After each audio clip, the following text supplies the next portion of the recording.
Thank you, Phil, and hi, everyone, and thanks to the organizer for inviting me. I will do my best today to give an overview on the way we can use autonomous platforms to get insights from into the functioning of the biophysical pumps. And you will see that I will also talk a lot about the gravitational pump as well, because I think all the pumps are tightly connected. So, of course, many collaborators have contributed to the work I will be presenting. So, especially Hervé Clost and Phil Boyd, who are in the audience. So, next, please. So today I will focus on two biophysical pumps, the mixed air pump and the eddy subduction pumps, because their spatiotemporal scales are match quite well the dose of phytoplankton blooms and enable a lot of interesting biophysical interaction. So we've seen from the previous presentation that it is not easy to observe these two pumps in situ with the traditional observational systems. But I think using the gliders and the floats, I think floats and gliders are particularly well suited because they cover these spatiotemporal scales. Next, please. Again, sorry. So the other advantage of this autonomous platform is that they sample the water column during the complete annual cycle, so that we can study the seasonality of the pumps. And I think seasonality is key, especially to better understand the interplay between pumps. And we do suspect some seasonal succession, or what we called yesterday the expert phenology in the different pumps, but there are also some overlaps, and I think these overlaps are have major consequences on the strength and efficiency of the biophysical pumps. And the other point I would like to tackle in my talk is the fate of particles in the mesopelagic once they have been physically transported. So I will try to show how we can use the UV-P6 sensor mounted on floats to better characterize the particle assemblage in the surface layer, and we will see a potential interaction between the biophysical pumps and the mesopelagic biota. So next, please.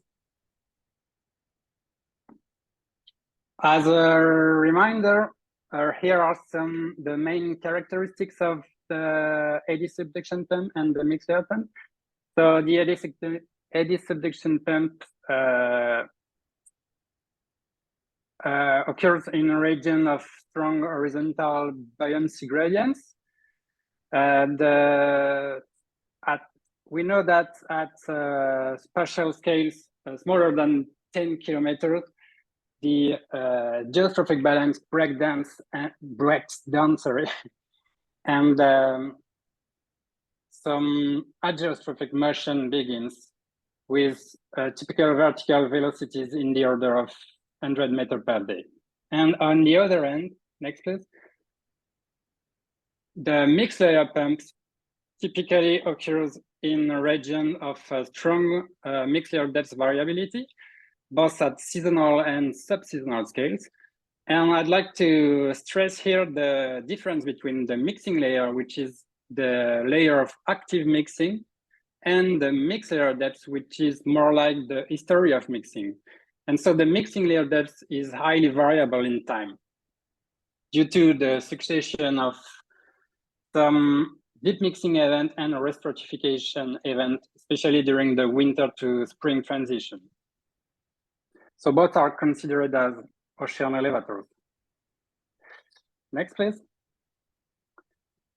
So first, let's see the seasonality of the mixed layer pump. So in that study, we've used all the BGC Argo floats profile available in the subpolar gyre of the North Atlantic. And we have quantified the stock of POC derived from the backscattering in the remnant layer, which is delimited by the mixing layer depth at the top and the mixed layer depth at the bottom, as you can see on the schematic on the left. And the figure on the right-hand side shows basically the amount of exported carbon by the mixed layer pump at the basin scale. So here the time axis is normalized by the day when the sign of the net heat flux changed from negative to positive.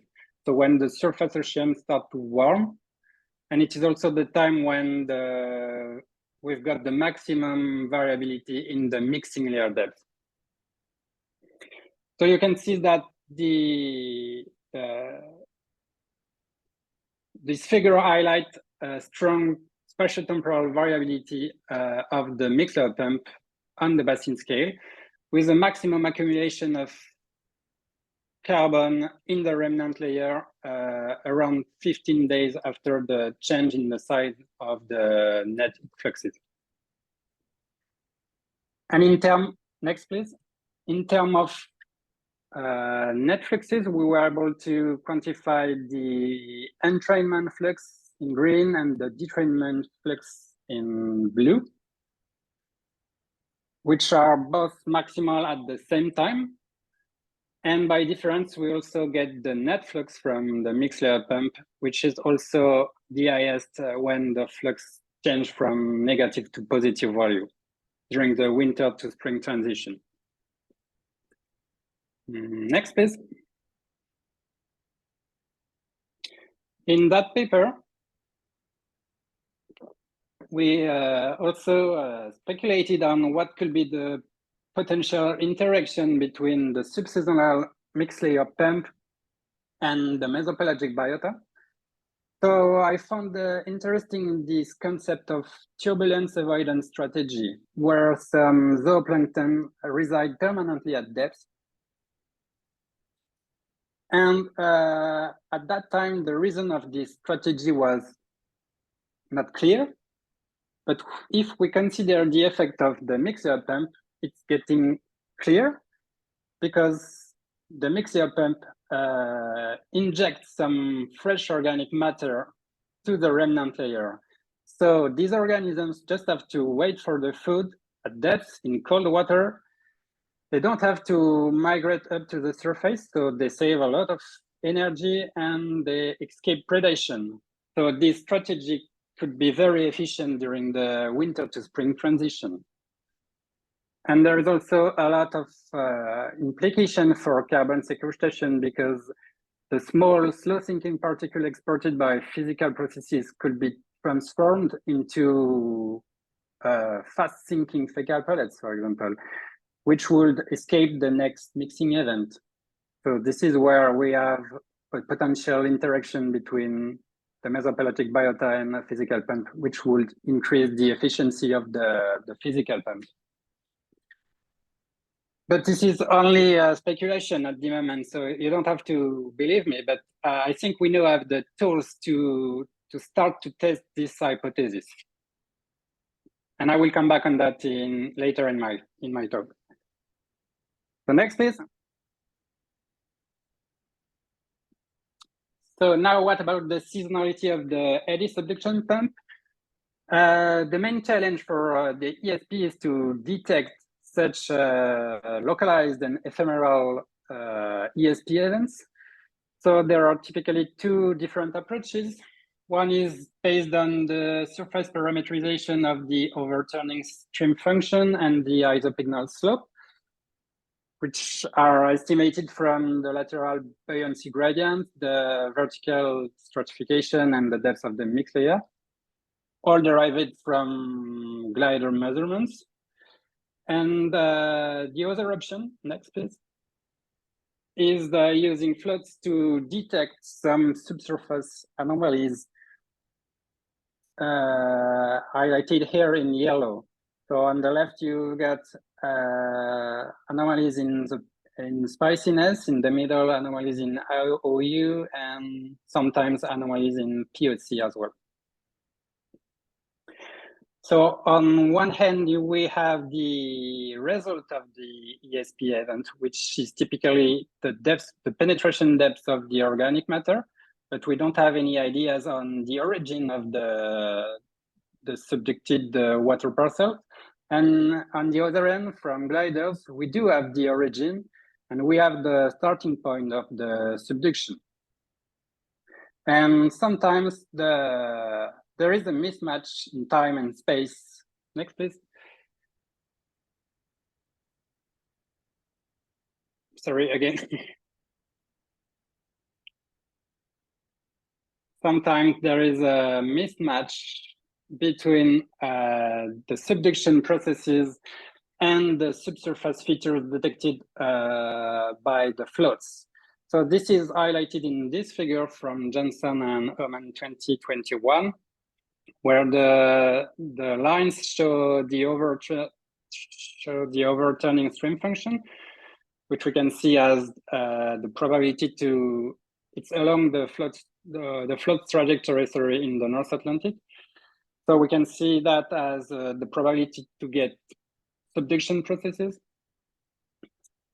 So this signal is typically the highest in late winter, while we've got the maximum number of subducted features detected by float during the summer. So the question is, next please. The question is, what is most important to know? Whether the export flux at the origin or the penetration depth of subducted features, which in other words is the strength or efficiency of the biophysical pump. So of course, we need both to quantify the relative importance of this pump, but I think it's quite challenging using only a single tool. So next is a study where we tried to quantify the strength and the seasonality of 3 different pumps: the gravitational, the eddy subduction, and the mixed layer pump, using a single float that travels across the Pacific sector of the Southern Ocean during 3 different annual cycles. So the figure on the left-hand side is the POC and chlorophyll in the mixing layer during the 3 annual cycle. And you can see a cocoa bloom has been observed during the first year. Next, please. The second and the third panel show estimates of the gravitational pump following 2 different approaches. The first one is from optical spikes in the mesopelagic, both from chlorophyll and POC or backscattering, which give an idea of the amount of large sinking particles in the mesopelagic, from which we can derive a vertical flux, assuming a constant sinking speed over time and depth. And the second approach is from measurement of the transmittometer, which is used here as an optical sediment trap. So typically, the accumulation of small slow sinking particles on top of the upward-looking window of the sensor give us an idea of what we call the continuous flux in red here, and the pulsed expert, which is in blue, is driven by the deposition of larger particles on top of the sensor. And finally, next please, we've got estimates of the mixed layer pump in brown and the eddy subduction pump in yellow. Next. So the first key result, I was quite surprised by the long and sustained export we observed in the mesopelagic. Next, please. Which extend well beyond the well-known productive season. And we've got an example here where we have a slow accumulation of particles in the surface layer during, for example, the second year of the time series. And we do see a significant export in the mesopelagic during this second year compared to the first year. And this export extends toward the fall and winter.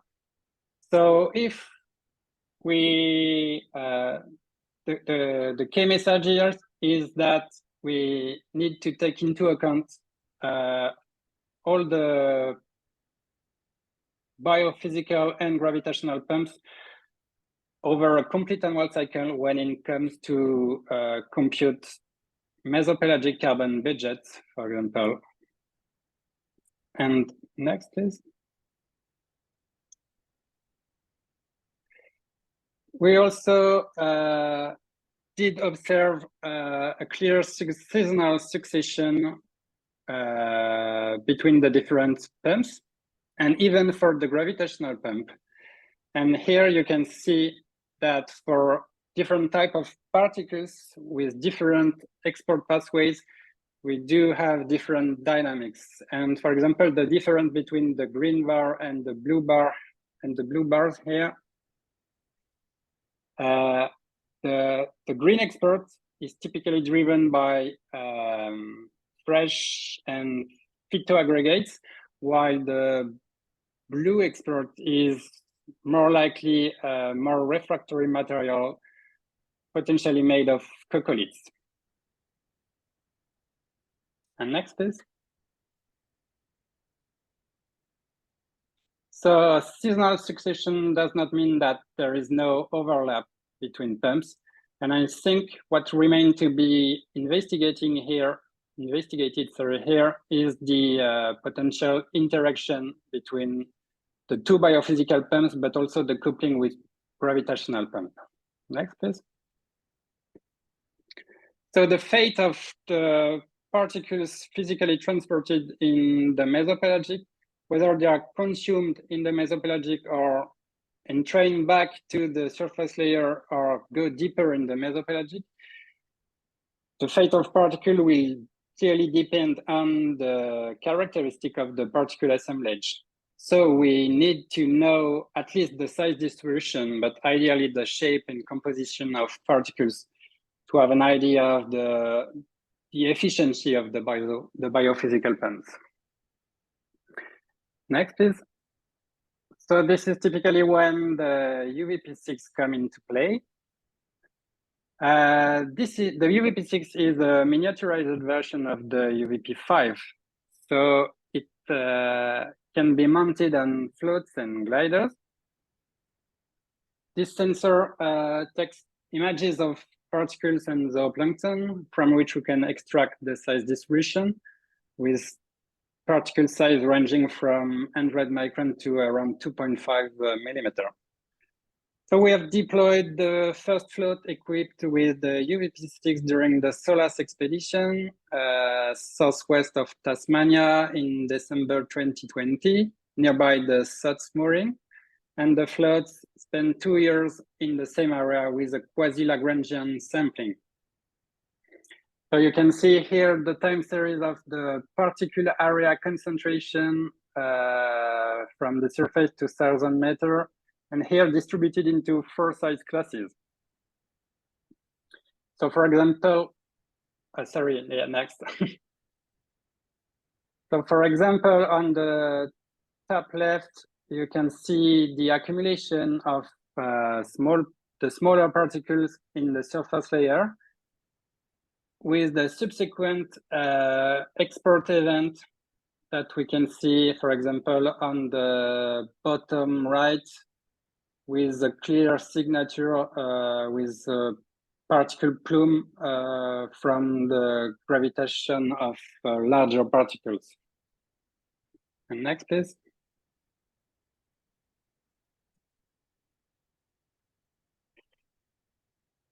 So here is just a zoom on the first few months of the sampling. And you can see on the left side on the left-hand side, the smallest particle size, and on the right-hand side, the largest particles, with in the middle an intermediate size class. So as we can track in time and space the sinking of particles, we were able to estimate some sinking speeds, their sinking speed of particles, which is actually the slope of the linear fit that you can see here in blue. So we can do that for each of the 14 size classes, and we get this, next please. This sinking speed to size relationship, which is quite nice compared to the one we've seen yesterday in Lionel's talk. Next, please. Where I think part of this high variability is due to differences in the methodological approaches, and also due to the fact that most of these methods are intrusive. So they potentially affect the morphology of particles. Next, please.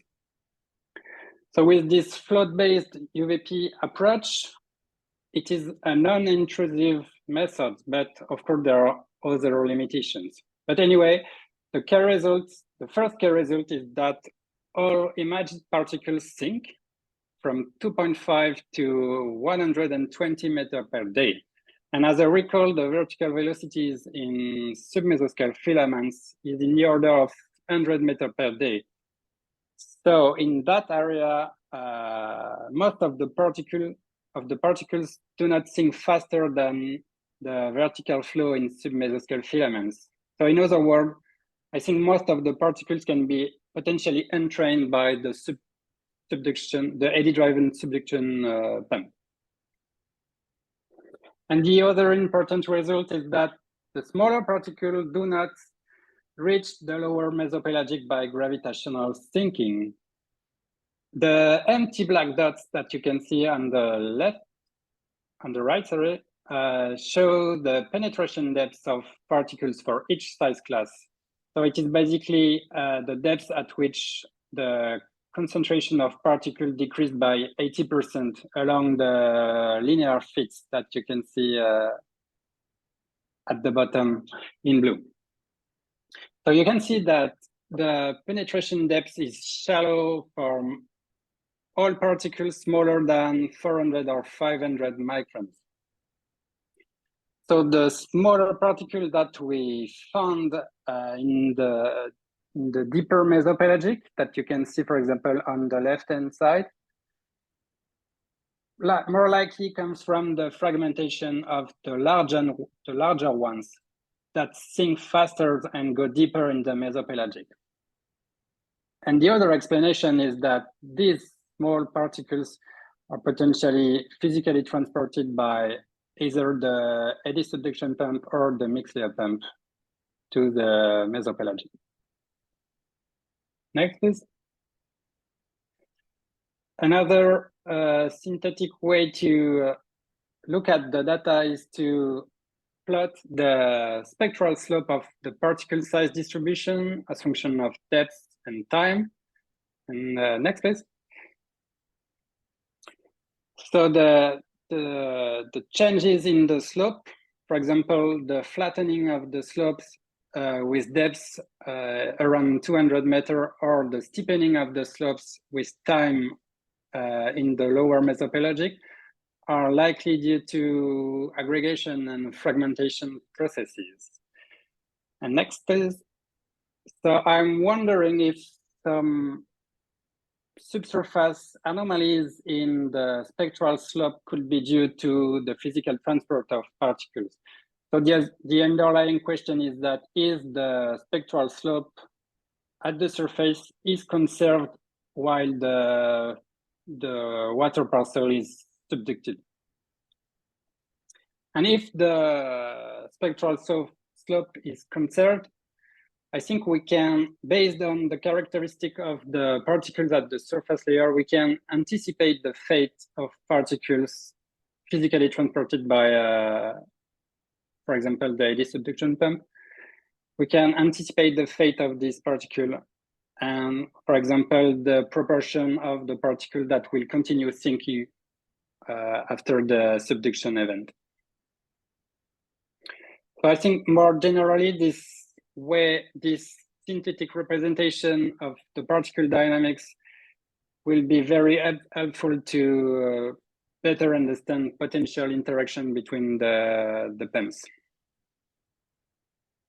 at least between the different carbon export pathways, and including the next is the mesopelagic migrant pump. So the float we've deployed south of Tasmania, equipped with a UVP, was profiling day and night. So we can look at day-night differences in the vertical distribution of particles. So you can see on the left that the gray and black bars are the particle abundance during day and night. And you can see that particles are more abundant at subsurface during the day and at surface during the night. So if we compute the day-night difference in the particle abundance, we've got on the right-hand side this typical DVM signature with negative value at the surface and positive value at depth. So this is, next please. This is typically for one particle size, but we can do the same for the full size spectra. And next please.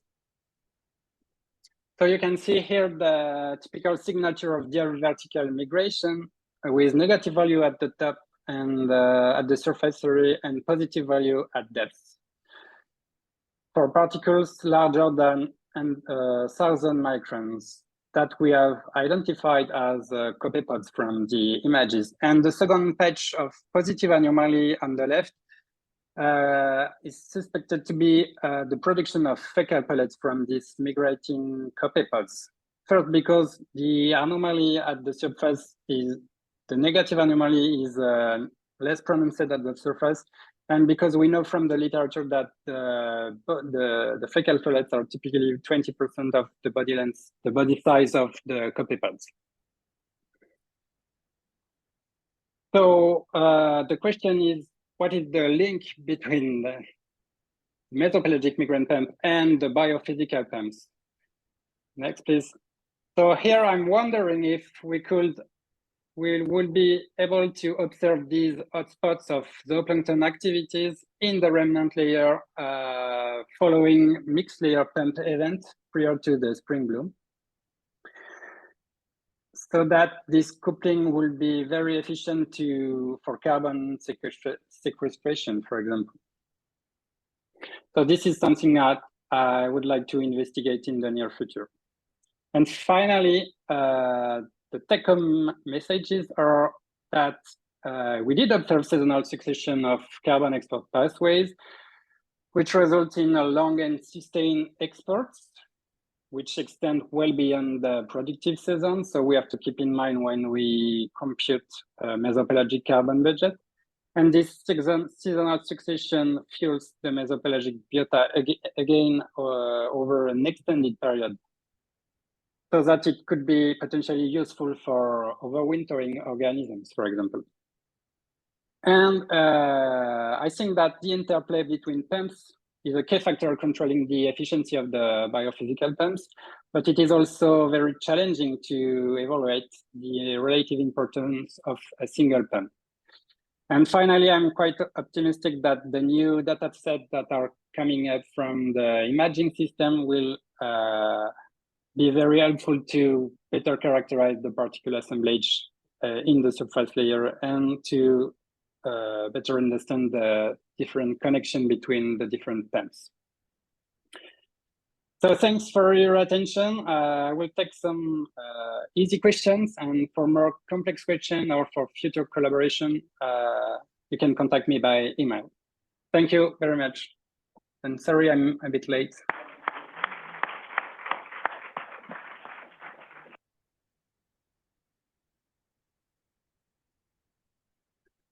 Sorry, I forgot to to ask you to change the slides. It's okay, Leo. We can leave it up for questions.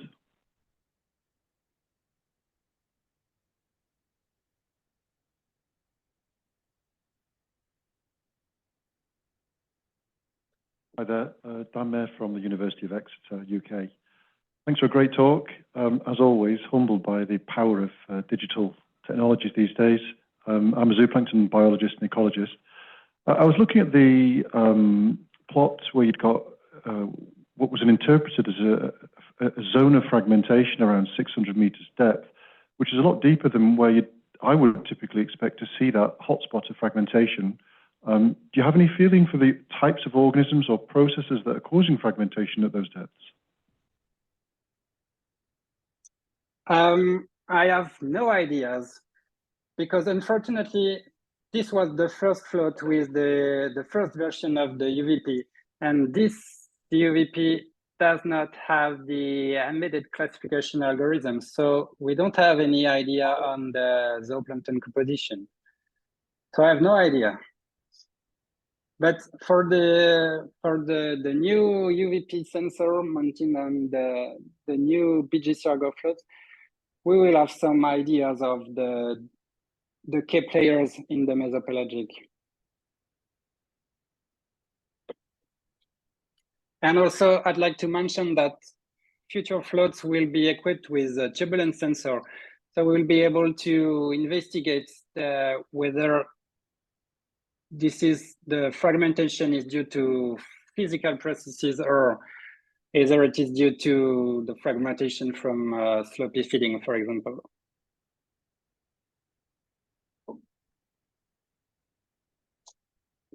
Hi, Leo, this is Debbie Steinberg from Virginia Institute of Marine Science. Thank you for your talk. I was really interested what you're saying about the interactions with mesopelagic biota, and also just wanted to comment on, I also think that with the intermittent inputs from the mixed layer pump, there's also going to be dissolved organic matter, and that these should also be times, hot spots for microbial activity, and how we might measure that with our, observations that we are able to do now, because I think it's both going to be zooplankton and microbes.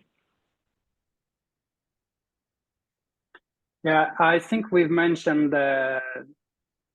this challenge in the previous talk. At the moment, we are not able to measure DOC from floats. I think we'll be able soon using potentially machine learning techniques, but at the moment, we do not have any observation of DOC. So I don't know, but well, no, I don't know.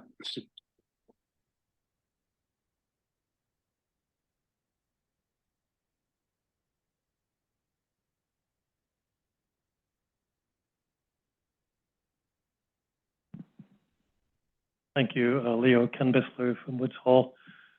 Maybe something we should start looking at. There's a radiochemical tracer, thorium-234. Kanchan Mighty was a postdoc in my lab years ago, and right below these euphotic zone layers, we see an excess of this isotope, which we generally interpret as the breakup of large things that should be sinking to no longer sinking. We don't know the remineralization process. It's there almost everywhere we look. And we've often thought of those as being the sweet spot for the fresh gravitational particles. But this hotspot idea, we can sample with 5 or 10 meter resolution for these isotope tracers that can tell us something about the breakup. And I think there is evidence for this hotspot layer from that thorium and even in low flux areas. And I think the key will be figuring out if it's your mixed layer pump or are there other reasons. Is it bacteria?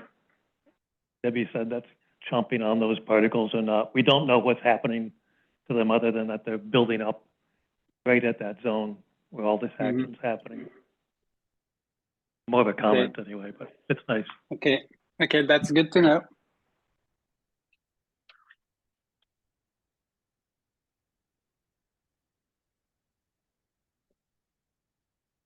Any more questions before coffee?